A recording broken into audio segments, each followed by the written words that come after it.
Connaissez-vous l'opération Camargue, où 10 000 soldats français touchent la côte sablonneuse d'Annam? C'est l'une des plus belles opérations de la guerre d'Indochine et qui montre la puissance du corps expéditionnaire français. Elle se termina il y a 71 ans, le 10 août 1953, par une victoire française. L'opération Camargue fut l'une des plus importantes opérations du corps expéditionnaire français en Extrême-Orient.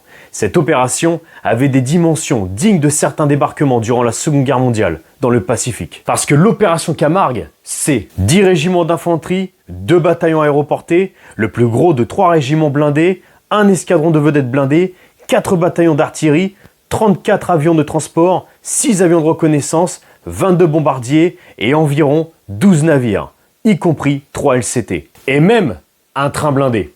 Et oui, il y a eu des trains blindés en Indochine.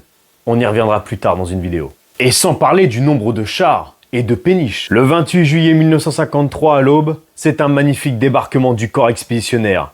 Et au même moment, les parachutistes touchent le sable. Les clairons sonnent le ralliement des paras au milieu des dunes. Les blindés, les véhicules foncent dans le sable. La deuxième phase de l'opération sera le nettoyage et l'encerclement.